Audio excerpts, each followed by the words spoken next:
உள்ளூராட்சி மன்ற தேர்தலில் எந்த கட்சி அதிகாரத்தை பெற்றாலும் அந்த உள்ளூராட்சி மன்றங்களை போஜித்து பாதுகாப்பது ஆளும் அரசாங்கத்தின் உரிமையாகும். ஆட்சியாளர்கள் அரசியலமைப்பின் பிரகாரமே செயல்பட வேண்டும் என ஐக்கிய தேசிய கட்சியின் தவிசாளர் வஜிர அபியவர்தன தெரிவித்தார். ஹாலியில் அமைந்துள்ள ஐக்கிய தேசிய கட்சி காரியாலயத்தில் நேற்று புதன்கிழமை இடம்பெற்ற செய்தியாளர் சந்திப்பில் கலந்து கொண்டு கருத்து தெரிவிக்கையிலேயே அவர் இவ்வாறு தெரிவித்தார்.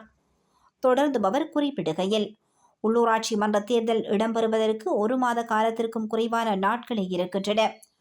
தேர்தலுக்கு முகம் கொடுப்பதற்கு ஐக்கிய தேசிய கட்சி மிகவும் உறுதியுடன் செயல்பட்டு வருகின்றது. என்றாலும் இந்த முறை தேர்தலில் அளிக்கப்படும் வாக்குகளின் எண்ணிக்கையை விட அளிக்கப்படாத வாக்குகளின் எண்ணிக்கை அதிகரிக்கும் என நினைக்கின்றோம்.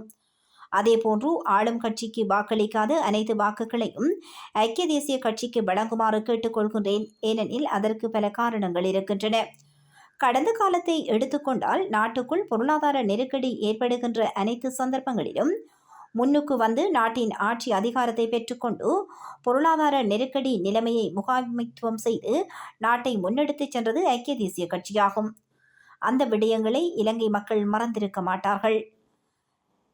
பலரும் வெளியில் வந்து பல்வேறு கதைகளை சொல்லலாம். என்றாலும் ஒவ்வொருவரும் இதன் உண்மை நிலையை நன்கு தெரிந்து கொண்டுள்ளார்கள் என்பது எனது நம்பிக்கையாகும்.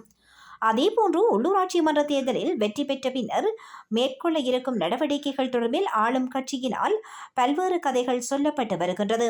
ஆனால் அவர்கள் தெரிவிப்பது போல் நாடொன்றை முன்னெடுத்துச் செல்ல முடியாது. ஏனெனில் நாங்கள் 2025 ஆட்சி அதிகாரத்தை பெற்றுக்கொண்டு 2018 ஆண்டு உள்ளூராட்சி மன்ற தேர்தலுக்கு சென்றபோது நாங்கள் ஐக்கிய தேசிய கட்சியாக தோல்வியடைந்தோம். அப்போது உள்ளூராட்சி மன்ற நிறுவனங்களுக்கு பொறுப்பான அமைச்சராக நானே இருந்தேன்.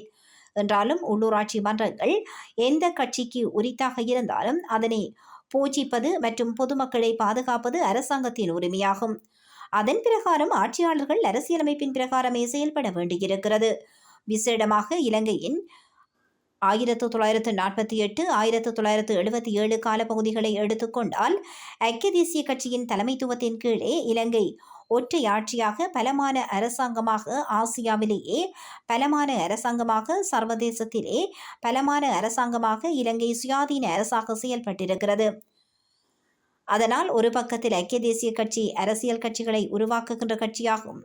அதனால் ஐக்கிய தேசிய கட்சி தொடர்ந்தும் உறுதியாக முன்னுக்கு செல்லும் என்பதை தெரிவித்துக் கொள்கின்றேன் என்றும் அவர் தெரிவித்துள்ளார்.